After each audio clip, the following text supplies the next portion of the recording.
Dans les salons dorés du pouvoir mondial, un homme français incarne à lui seul la quintessence du luxe planétaire. Bernard Arnault. Ce nom résonne aujourd'hui comme celui d'un empereur moderne, un bâtisseur d'empire qui a transformé le rêve français en domination économique absolue. À la tête de LVMH, le plus grand conglomérat du luxe au monde, il règne sur 75 maisons prestigieuses, de Louis Vuitton à Christian Dior, de Moët et Chandon à Tiffany et compagnie. Sa fortune personnelle, oscillant entre 170 et 190 milliards d'euros selon les caprices de la bourse, le place régulièrement au sommet du classement des hommes les plus riches de la planète, rivalisant avec les titans de la Silicon Valley comme Elon Musk ou Jeff Bezos. Mais comment un ingénieur né à Roubaix, ville industrielle du nord de la France, a-t-il pu édifier un tel empire? Comment a-t-il transformé des marques centenaires en machines à générer des milliards? Et surtout, quelles stratégies impitoyables et manœuvres audacieuses lui ont permis de dominer un secteur où la tradition côtoie l'innovation, où l'artisanat rencontre le capitalisme le plus féroce? Aujourd'hui, nous plongeons dans les arcanes de cet empire du luxe. Nous allons décortiquer les mécanismes psychologiques et stratégiques qui ont permis à Bernard Arnault de conquérir le monde. De ses premières acquisitions financées par l'argent public français à ses batailles juridiques pour le rachat de Tiffany, en passant par ses relations controversées avec le pouvoir politique, nous allons révéler les secrets d'une ascension qui fascine autant qu'elle interroge. Car derrière les vitrines étincelantes des boutiques Louis Vuitton, derrière l'élégance des défilés Dior, se cache une réalité bien plus complexe, faite de calculs financiers audacieux, de coups tactiques brillants et d'une vision à long terme rarement égalée dans l'histoire du capitalisme moderne. L'histoire de Bernard Arnault commence le 5 mars 1949, dans la ville industrielle de Roubaix, capitale française du textile. Contrairement à la légende dorée qui entoure souvent les milliardaires, Bernard n'est pas né dans la misère absolue, mais il n'est pas non plus issu de l'aristocratie parisienne. Son père, Jean-Léon Arnault, dirige Ferré-Savinel, une entreprise familiale spécialisée dans le génie civil et l'immobilier. Sa mère, Marie-Joseph Savinel, nourrit une passion profonde pour les arts et particulièrement pour la marque Christian Dior. Ce détail, apparemment anodin, jouera un rôle déterminant dans le destin de son fils. Le jeune Bernard grandit dans un environnement où l'entrepreneuriat n'est pas un concept abstrait, mais une réalité quotidienne. Il observe son père gérer des chantiers, négocier avec des clients, prendre des décisions difficiles. Cette exposition précoce au monde des affaires forge en lui une compréhension instinctive des mécanismes économiques. Mais Bernard possède aussi une intelligence académique exceptionnelle. Après des études brillantes au lycée Maxence van der Merch à Roubaix, puis au lycée Faidherbe à Lille, il intègre en 1969 l'école polytechnique, l'une des institutions les plus prestigieuses de France, pépinière de l'élite technocratique française. En 1971, diplôme d'ingénieur en poche, Bernard rejoint l'entreprise familiale. Il ne s'agit pas d'un héritier paresseux se reposant sur les lauriers de ses parents. Dès 1974, à seulement 25 ans, il devient directeur du développement. 2 ans plus tard, en 1976, il accomplit son premier coup de génie stratégique. Il convainc son père de réorienter radicalement l'activité de l'entreprise, abandonnant le secteur du génie civil traditionnel pour se concentrer sur l'immobilier résidentiel, un marché en pleine expansion. L'entreprise est rebaptisée Ferinel et connaît un succès considérable, se spécialisant dans les propriétés de vacances. Mais en 1981 survient un événement qui bouleverse les calculs de Bernard Arnault. François Mitterrand, candidat socialiste, remporte l'élection présidentielle française. Son programme inclut des nationalisations massives et une fiscalité considérablement alourdie pour les entreprises et les plus fortunés. Bernard, craignant pour l'avenir de son patrimoine, prend une décision audacieuse qui en dit long sur son caractère. Il s'exile aux États-Unis. Ce séjour américain, bien que n'ayant pas abouti au succès espéré dans l'immobilier, lui permet d'observer de près le capitalisme américain dans toute sa vigueur. Il découvre un monde où l'argent parle plus fort que les traditions, où les fusions-acquisitions hostiles sont monnaie courante, où la création de valeur actionnariale prime sur tout le reste. En 1984, Bernard Arnault, alors âgé de 35 ans, revient en France. Le paysage économique a légèrement évolué. Le gouvernement socialiste, confronté aux réalités économiques, a modéré certaines de ses positions. C'est dans ce contexte qu'une opportunité extraordinaire se présente. Le groupe Boussac-Saint-Frères, ancien géant du textile français employant 17 000 personnes, est au bord de la faillite. Ce conglomérat possède des filatures vieillissantes, des usines désuètes, mais aussi un joyau inestimable, la maison Christian Dior. Fondée en 1946 par le couturier visionnaire Christian Dior, la marque avait révolutionné la mode d'après-guerre avec son New Look, célébrant la féminité et l'élégance après les années d'austérité. Mais en 1984, Dior Couture traverse une période difficile. La marque souffre d'une gestion approximative, d'un excès de licences qui dilue son image, d'un manque criant de boutiques exclusives et de collections qui ne séduisent plus. Pourtant, le nom Dior continue de posséder une aura magique, un capital symbolique immense. Bernard Arnault voit instantanément le potentiel. Mais il n'a pas les moyens financiers de s'offrir Boussac. C'est ici qu'intervient un élément souvent passé sous silence dans les récits hagiographiques de sa réussite. L'État français, désireux de sauver Boussac et ses milliers d'emplois, offre des subventions généreuses à tout repreneur potentiel. Bernard Arnault, avec 15 millions de dollars d'argent familial et 65 millions de dollars de financement de la banque d'investissement Lazare Frères, crée une société holding, Agache Financière, et rachète Boussac. Ici commence la révélation d'une méthode qui deviendra sa signature. Des documents récemment mis au jour révèlent que l'entreprise des Arnault a acheté le groupe Boussac pour 400 millions de francs, équivalent à 133 millions d'euros actuels.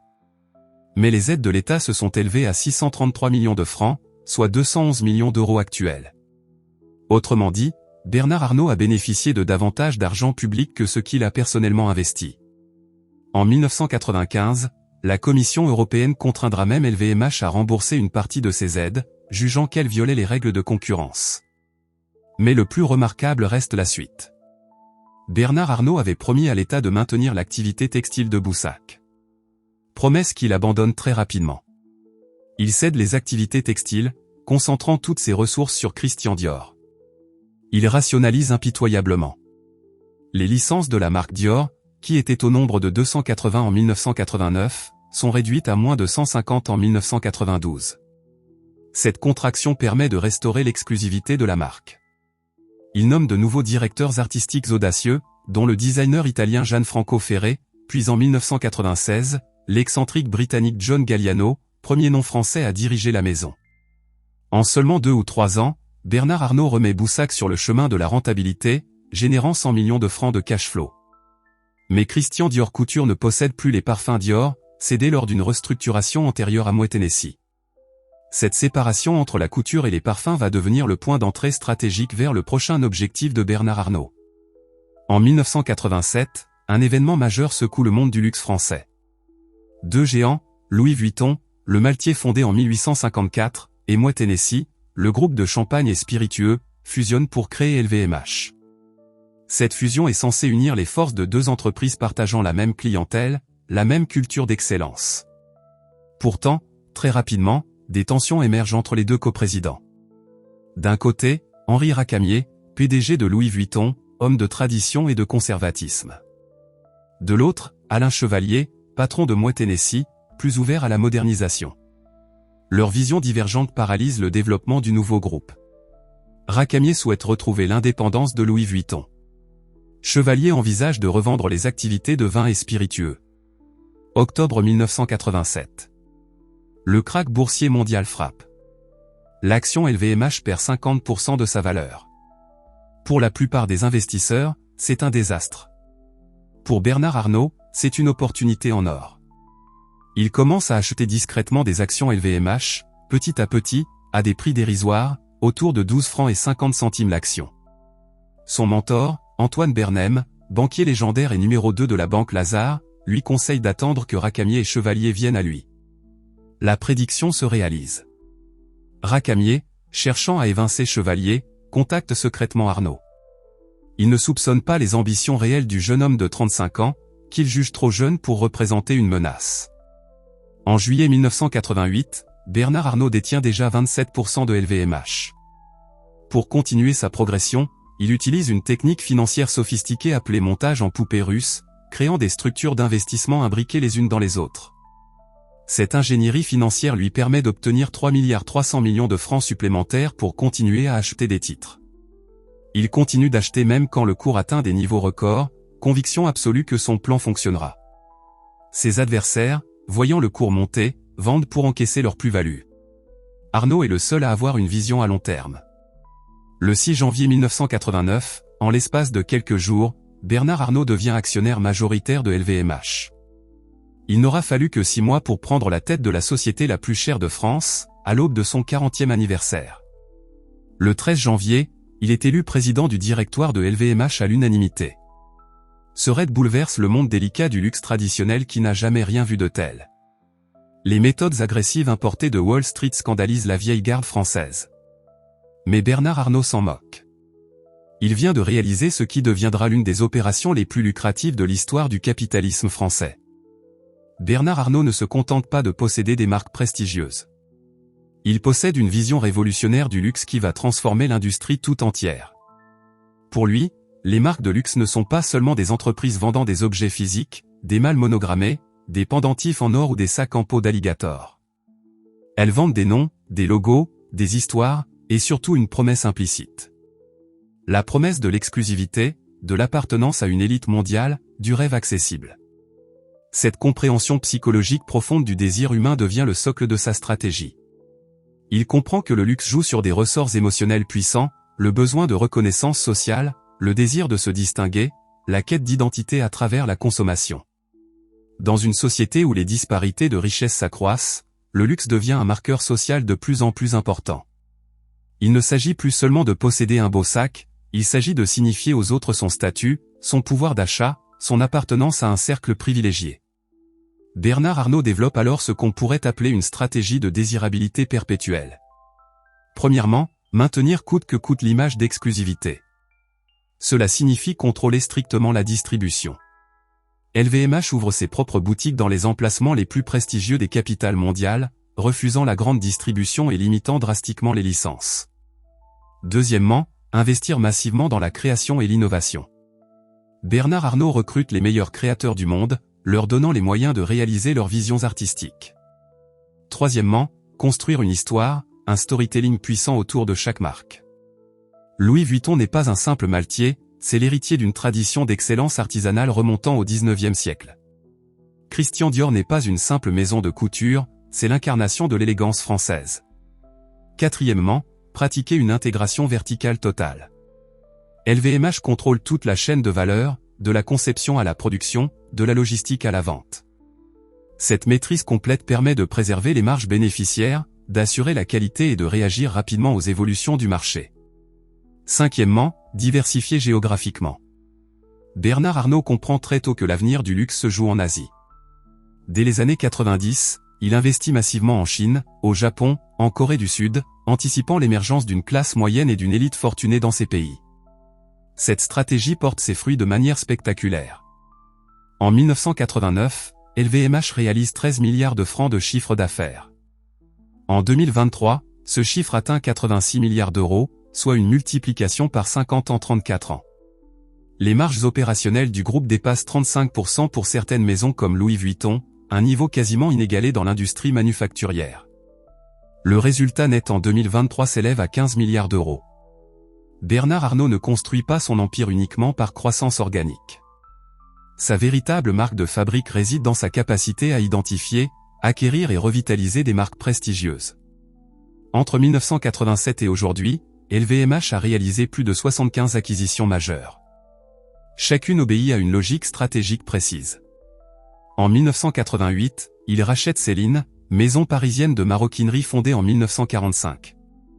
En 1994, c'est au tour de Guerlain, parfumeur mythique fondé en 1828. En 1999, LVMH acquiert TAGE, manufacture horlogère suisse, et une participation dans Fendi, fleuron italien de la maroquinerie. En 2011, le groupe réalise l'une de ses acquisitions les plus stratégiques en rachetant Bulgari, joaillier romain fondé en 1884, pour 3,7 milliards d'euros. Le rachat de Bulgari illustre parfaitement la méthode Arnault. Lorsqu'LVMH prend le contrôle, Bulgari souffre d'une image quelque peu terne et d'une dépendance excessive à la distribution de gros. Bernard Arnault rationalise la gamme de produits, réduit la vente en gros, ouvre de nouvelles boutiques dans les emplacements les plus prestigieux, investit massivement dans la communication. Résultat, le chiffre d'affaires de Bulgari double en moins d'une décennie. Cette transformation réussie renforce la confiance des marchés dans la capacité de LVMH à revitaliser les marques acquises. Mais c'est en 2019 que Bernard Arnault réalise son coup de maître. Il jette son dévolu sur Tiffany & Co., le joaillier américain fondé en 1837 par Charles Lewis Tiffany. Tiffany possède un patrimoine symbolique immense. Sa célèbre Blue Box, la boîte turquoise devenue iconique grâce au film Breakfast at Tiffany's avec Audrey Hepburn, incarne le rêve américain, le romantisme, la promesse d'amour éternel. Pour des millions d'Américains, recevoir une bague de fiançailles dans une boîte Tiffany représente le summum du bonheur. En octobre 2019, LVMH lance une première offre à $120 par action. Tiffany refuse, jugeant le prix insuffisant. Bernard Arnault augmente son offre à 5 reprises. Le 25 novembre 2019, un accord est finalement trouvé à $135 par action, valorisant Tiffany à 16,2 milliards de dollars, soit 14,7 milliards d'euros. Il s'agit de la plus grande acquisition jamais réalisée par LVMH, 3 fois supérieure au montant déboursé pour Bulgari. Mais l'histoire ne s'arrête pas là. En 2020, la pandémie de Covid frappe. L'économie mondiale s'effondre. Les ventes de Tiffany chutent. En septembre 2020, LVMH annonce subitement l'abandon du rachat, invoquant une succession d'événements fragilisant l'opération. Une lettre du ministre français des Affaires étrangères, Jean-Yves Le Drian, demandant à LVMH de différer l'acquisition au-delà du 6 janvier 2021 en réaction aux menaces de taxes américaines sur les produits français, est également citée. Tiffany intente immédiatement une action en justice contre LVMH, accusant le groupe de chercher à se désengager de manière abusive. La bataille juridique fait rage pendant des semaines. Des fuites dans la presse suggèrent que LVMH utilise la guerre de l'information pour affaiblir la position de Tiffany et renégocier le prix à la baisse. Le cours de l'action Tiffany chute, les marchés s'inquiètent. Finalement, le 29 octobre 2020, coup de théâtre. LVMH et Tiffany annoncent avoir trouvé un accord modifié. Le prix d'acquisition est ramené à $131,50 par action au lieu de 135, permettant à LVMH d'économiser 430 millions d'euros. Bernard Arnault a réussi son pari. Il obtient Tiffany, l'une des dernières grandes marques de luxe américaines indépendantes, à un prix inférieur à celui négocié initialement. Cette acquisition illustre la détermination sans faille de Bernard Arnault, sa capacité à négocier jusqu'au dernier centime, son utilisation stratégique de tous les leviers disponibles, y compris juridiques et informationnels. Certains analystes parlent de méthodes agressives, d'autres admirent son pragmatisme et son efficacité. En 2025, LVMH est un colosse qui domine l'industrie mondiale du luxe. Le groupe emploie plus de 215 000 personnes à travers le monde, opère 6 307 boutiques dans 80 pays, et possède 75 marques réparties en 6 divisions. La division mode et maroquinerie, comprenant Louis Vuitton, Christian Dior, Fendi, Céline, Givenchy, Loewe, et bien d'autres, représente plus de la moitié du chiffre d'affaires du groupe. Louis Vuitton à lui seul génère des marges opérationnelles dépassant 45%, un niveau extraordinaire. La division vins et spiritueux comprend les champagnes Moët et Chandon, Veuve Clicquot, Dom Pérignon, le cognac Hennessy, et de nombreux vins prestigieux comme Château d'Yquem. La division parfums et cosmétiques inclut les parfums Christian Dior, Guerlain, Givenchy, ainsi que la marque de maquillage Make Up Forever. La division montres et joaillerie regroupe THGEE, Zénith, Hublot, Chaumet, Fred, Bulgari, et désormais Tiffany & Company. La division distribution sélective comprend Sephora, le réseau de parfumerie et cosmétiques, ainsi que DFS, chaîne de magasins duty-free. Enfin, une 6e division, plus récente, comprend des activités diverses comme les hôtels de luxe Cheval Blanc et Belmont. Cette diversification n'est pas le fruit du hasard. Elle permet à LVMH de répartir les risques, de bénéficier de synergies entre les marques, de mutualiser certaines ressources comme la logistique ou les achats, et de profiter des cycles économiques différents selon les secteurs. Lorsque les vins et spiritueux ralentissent, les parfums et cosmétiques peuvent compenser. Lorsque la maroquinerie souffre, la joaillerie peut prendre le relais. Sur le plan géographique, LVMH a su anticiper les déplacements du centre de gravité de la richesse mondiale. En 2023, l'Asie représentait 31% des ventes du groupe, l'Europe 25%, les États-Unis 25% également. Cette répartition équilibrée protège le groupe des chocs économiques régionaux. Cependant, l'année 2024 marque un tournant difficile pour LVMH. Le ralentissement économique en Chine, principal moteur de croissance du luxe mondial depuis 2 décennies, frappe durement. Les ventes en Asie hors Japon chutent de 11%. Le chiffre d'affaires global du groupe atteint 84,7 milliards d'euros, en croissance organique de seulement 1%. Surtout, le résultat net s'effondre de 17% à 15,5 milliards d'euros, bien en deçà des attentes des analystes. Cette baisse s'explique par plusieurs facteurs. Premièrement, la situation économique difficile en Chine, où la crise immobilière et le ralentissement de la croissance pèsent sur la confiance des consommateurs. Deuxièmement, une normalisation de la demande post-Covid pour les champagnes et cognacs. Troisièmement, et c'est peut-être le plus préoccupant, un changement dans les comportements d'achat. Les consommateurs de luxe, même fortunés, commencent à remettre en question le rapport qualité-prix des produits. Les hausses de prix incessantes des dernières années, qui ont nettement amélioré les marges mais ont aussi éloigné une partie de la clientèle, atteignent leurs limites. Une étude de McKinsey révèle qu'entre 2019 et 2023, 80% de la croissance du marché du luxe provenait de la hausse des prix, et non de l'augmentation des volumes vendus. Autrement dit, des prix plus élevés, mais peu d'innovation et de créativité en face.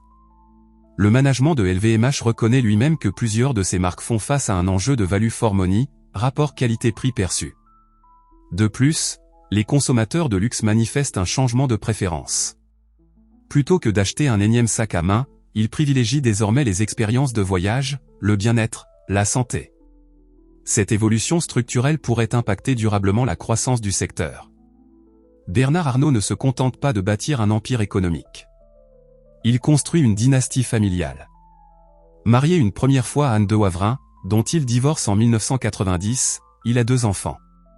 Delphine Arnault, née en 1975, occupe aujourd'hui le poste de PDG de Christian Dior Couture depuis janvier 2023. Antoine Arnault, né en 1977, dirige les activités de communication et d'image du groupe et supervise Berluti. En 1991, Bernard Arnault épouse en seconde noces Hélène Mercier, pianiste québécoise. De cette union naissent 3 fils. Alexandre Arnault, né en 1992, est directeur exécutif de Tiffany & Company. Frédéric Arnault, né en 1995, dirige THGE. Jean Arnault, né en 1998, supervise les montres de Louis Vuitton.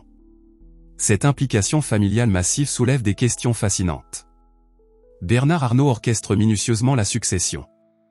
Chacun de ses 5 enfants occupe des postes clés, apprend les rouages de l'empire, développe ses compétences. Delphine et Antoine, les aînés, sont les plus expérimentés et les mieux placés pour prendre la tête du groupe.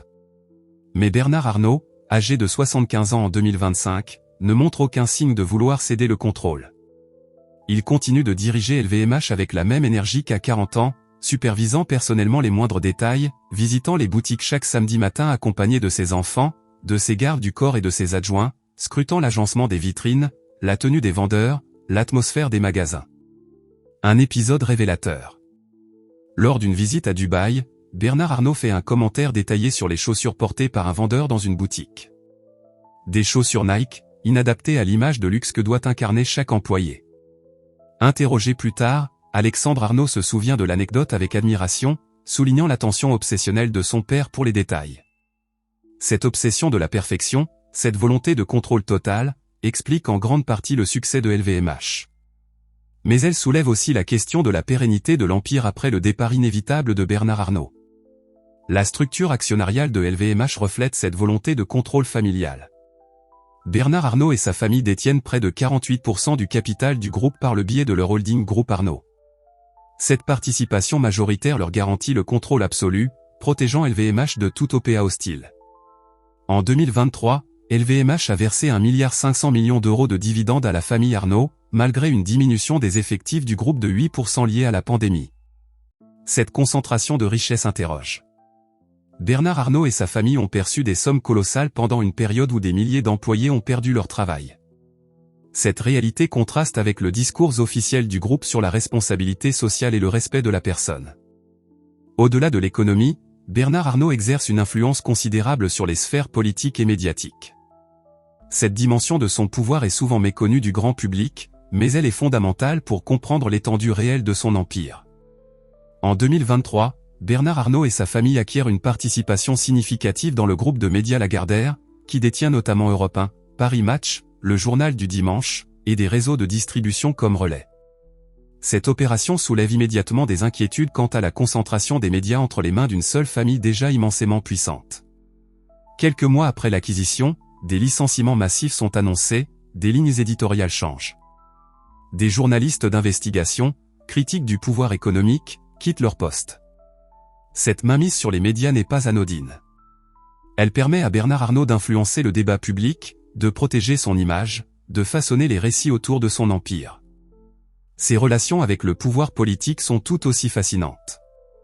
Bernard Arnault entretient des liens étroits avec tous les présidents français depuis François Mitterrand. Avec Nicolas Sarkozy, il dîne régulièrement à l'Élysée. Avec François Hollande, il négocie des avantages fiscaux malgré le discours officiel socialiste. Avec Emmanuel Macron, ancien banquier d'affaires qui comprend parfaitement le langage des milliardaires, la proximité atteint son apogée. Macron défend LVMH sur la scène internationale, facilite les expansions du groupe, intervient même dans certaines négociations commerciales sensibles. Cette proximité entre richesse et pouvoir politique interroge profondément. Dans quelle mesure les décisions gouvernementales servent-elles l'intérêt général plutôt que les intérêts particuliers des plus fortunés? L'épisode des aides publiques de Boussac, remboursé partiellement seulement 10 ans plus tard, illustre comment l'argent public peut financer l'enrichissement privé. Les niches fiscales dont bénéficie LVMH, les optimisations complexes via des filiales aux Pays-Bas et en Belgique qui permettent de réduire la charge fiscale effective du groupe à des niveaux bien inférieurs au taux nominal français, suscitent débats et controverses. En 2012, Bernard Arnault demande la nationalité belge, provoquant un scandale en France. Officiellement, il s'agit de raisons personnelles. Officieusement, nombreux sont ceux qui y voient une stratégie d'optimisation fiscale pour échapper à l'impôt sur la fortune qui devait être considérablement durci. Face au tollé médiatique et politique, Bernard Arnault finit par abandonner sa demande. Cet épisode révèle une réalité gênante.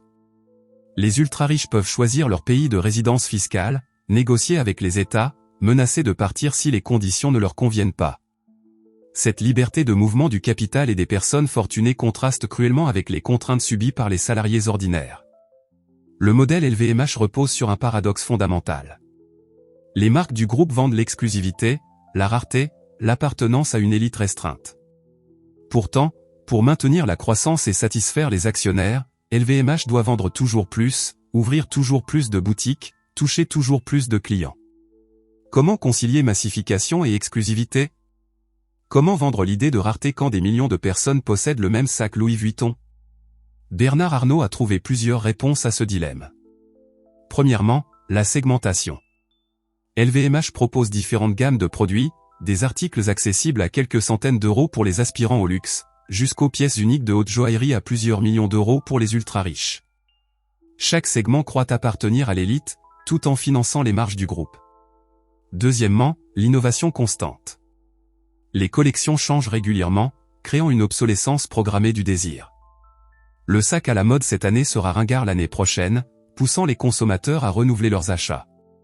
Troisièmement, le contrôle de la distribution. En vendant exclusivement dans ses propres boutiques, LVMH maintient l'illusion de l'exclusivité, même si des centaines de milliers d'unités sont produites. Mais ce modèle atteint ses limites. Les jeunes générations, particulièrement les millénials et la génération Z, remettent en question les valeurs traditionnelles du luxe. Ils privilégient l'authenticité, la durabilité, l'engagement social et environnemental. Or, l'industrie du luxe est l'une des plus polluantes au monde. La production de cuirs exotiques, l'utilisation de produits chimiques pour les tanneries, les émissions de carbone liées au transport des marchandises, la surconsommation encouragée par les campagnes marketing, tout cela entre en contradiction avec les préoccupations écologiques croissantes. LVMH communique abondamment sur ses initiatives environnementales. Le groupe s'est fixé des objectifs ambitieux de réduction des émissions de gaz à effet de serre, d'utilisation de matériaux durables, de protection de la biodiversité. En 2023, LVMH lance le programme LIFE, visant à réduire de 55% ses émissions absolues d'ici 2030 par rapport à 2020. Le groupe investit dans la traçabilité des matières premières, dans l'éco-conception, dans l'économie circulaire. Mais ces initiatives, bien que réelles, restent marginales comparées au modèle économique fondamental qui repose sur l'encouragement à la consommation toujours croissante. De plus, LVMH fait face à des accusations récurrentes concernant les conditions de travail dans sa chaîne d'approvisionnement. Des enquêtes journalistiques ont révélé que certains sous-traitants italiens produisant pour des marques du groupe employaient des travailleurs clandestins dans des conditions déplorables, payaient des salaires misérables, travaillant dans des ateliers insalubres. Bien que LVMH affirme contrôler rigoureusement ses fournisseurs et sanctionner les abus, la complexité des chaînes d'approvisionnement rend la traçabilité difficile. Comment garantir que chaque étape de production respecte des standards élevés quand des dizaines de sous-traitants interviennent? L'histoire de Bernard Arnault et de LVMH nous en apprend beaucoup sur la psychologie de la richesse extrême. Qu'est-ce qui pousse un homme déjà immensément riche à vouloir toujours plus? Bernard Arnault possède une fortune largement suffisante pour assurer le train de vie le plus somptueux à sa famille pendant des générations. Pourtant, il continue de travailler avec acharnement, de négocier chaque acquisition, de surveiller chaque détail. L'argent n'est manifestement plus une motivation suffisante. Il s'agit d'autre chose. Les psychologues qui ont étudié les ultra-riches identifient plusieurs moteurs. Le besoin de reconnaissance et de validation. Bernard Arnault ne veut pas simplement être riche, il veut être reconnu comme le plus grand bâtisseur d'empire de son époque. Chaque fois qu'il dépasse Elon Musk ou Jeff Bezos au classement Forbes, c'est une victoire symbolique qui valide son génie stratégique. Le besoin de contrôle et de pouvoir. Diriger LVMH, c'est exercer un pouvoir immense sur des dizaines de milliers de personnes, influencer les tendances mondiales, façonner les goûts et les désirs de millions de consommateurs. Ce pouvoir procure une satisfaction que l'argent seul ne peut offrir. La compétition perpétuelle. Bernard Arnault est un compétiteur dans l'âme. Chaque acquisition est une victoire sur un concurrent, chaque trimestre financier est une bataille à gagner. Cette mentalité d'athlète de haut niveau appliquée aux affaires explique son dynamisme incessant. Enfin, la construction d'un legs, d'un héritage. Bernard Arnault sait qu'il sera jugé par l'histoire. Il veut laisser un empire capable de survivre des siècles, à l'image des Médicis ou des Rothschild. Cette psychologie de l'accumulation sans fin soulève des questions éthiques fondamentales. Est-il moralement acceptable qu'un individu possède une fortune équivalente au PIB de certains pays? La concentration de richesses à ce niveau n'entrave-t-elle pas la justice sociale, la démocratie, l'égalité des chances? Bernard Arnault rétorque qu'il crée des emplois, paie des impôts même s'ils sont optimisés, investit dans l'excellence, préserve le patrimoine culturel français. Ses détracteurs soulignent que la richesse des milliardaires provient du travail de milliers de salariés payés au minimum, de mécanismes financiers opaques, d'avantages fiscaux injustifiables. Quel avenir pour LVMH et l'Empire Arnault? Plusieurs scénarios se dessinent. Le scénario optimiste. LVMH continue de croître, porté par l'émergence de nouvelles classes moyennes en Afrique, en Amérique latine, en Asie du Sud-Est. Les marques s'adaptent aux préoccupations environnementales et sociales, intègrent la technologie, innovent dans les expériences clients. Les enfants Arnault poursuivent l'œuvre de leur père, maintenant l'unité et la vision stratégique du groupe. LVMH devient un empire millénaire, traversant les siècles comme certaines institutions religieuses ou monarchies. Le scénario médian. LVMH connaît une croissance plus modérée. Les défis chinois se prolongent. Les jeunes consommateurs se détournent partiellement du luxe ostentatoire au profit d'autres valeurs. Le groupe doit se réinventer, revoir son modèle, accepter des marges moins élevées. Des tensions apparaissent au sein de la famille Arnault, chacun des 5 enfants ayant des visions différentes. Des arbitrages difficiles doivent être opérés. Le groupe survit mais perd de sa superbe, devient une entreprise comme les autres. Le scénario pessimiste. Une crise économique mondiale majeure frappe. La demande de luxe s'effondre durablement. Les critiques sur les inégalités, l'environnement, les conditions de travail s'amplifient. Des réglementations drastiques sont imposées au secteur du luxe. La famille Arnault se divise, des branches entrent en conflit pour le contrôle du groupe. LVMH est démantelé, les marques vendues séparément, l'empire éclate. Quel scénario se réalisera? Nul ne le sait. Ce qui est certain, c'est que l'histoire de LVMH et de Bernard Arnault continuera de fasciner, d'interroger, de diviser. Car elle condense toutes les ambiguïtés de notre époque. L'admiration pour le génie entrepreneurial et la répulsion face aux inégalités obscènes. La fascination pour le luxe et la critique de la surconsommation. Le désir de réussite individuelle et l'aspiration à une justice sociale. Nous avons voyagé à travers l'Empire Arnault, de ses origines modestes à Roubaix jusqu'au sommet de la richesse mondiale. Nous avons décortiqué les stratégies, les acquisitions, les manœuvres qui ont permis à Bernard Arnault de bâtir LVMH, colosse aux 75 marques et 86 milliards d'euros de chiffre d'affaires. Nous avons exploré les paradoxes du luxe, cette industrie qui vend du rêve en exploitant le désir humain de reconnaissance et d'appartenance. Nous avons interrogé la psychologie de la richesse extrême, cette quête insatiable de pouvoir, de contrôle, de validation qui anime les ultra-riches. Nous avons examiné les liens entre fortune et pouvoir politique, entre concentration médiatique et influence sur le débat public. Que retenir de cette histoire? Plusieurs leçons essentielles. Premièrement, le succès économique extraordinaire repose rarement sur le seul mérite individuel. Bernard Arnault a bénéficié de l'argent public français, de conseils de mentors influents, de circonstances favorables. Son génie stratégique est indéniable, mais il ne peut tout expliquer. Deuxièmement, le luxe est une industrie fascinante qui joue sur des ressorts psychologiques profonds. Comprendre ces mécanismes permet de prendre du recul face à nos propres désirs de consommation. Troisièmement, la concentration extrême de richesse pose des questions démocratiques fondamentales. Lorsqu'une famille possède davantage que des millions de citoyens réunis, lorsqu'elle peut influencer les médias, les politiques, les marchés, la notion même de démocratie est fragilisée. L'empire Arnault continuera probablement de prospérer dans les années à venir. Les marques LVMH resteront des symboles d'excellence, de prestige, de désirabilité. Des millions de consommateurs continueront de rêver devant les vitrines illuminées de Louis Vuitton et Christian Dior.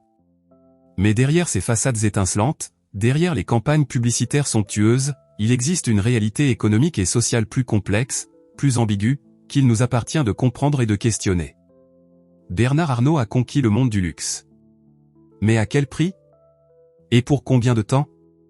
L'histoire seule le dira. Ce qui est certain, c'est que son parcours, son empire, ses stratégies continueront d'inspirer, de fasciner, mais aussi d'interroger les générations futures sur la nature du capitalisme, la répartition des richesses, le sens même de la réussite dans nos sociétés contemporaines. L'empire est construit. Solide, puissant, apparemment inébranlable. Mais l'histoire nous enseigne qu'aucun empire n'est éternel. Les dynasties s'effondrent, les fortunes se dispersent, les marques disparaissent. Seul le temps révélera si l'empire Arnault traversera les siècles ou rejoindra les ruines des empires oubliés.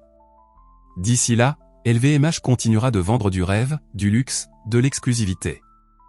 Et Bernard Arnault continuera de régner, du haut de son trône doré, sur le royaume du désir humain.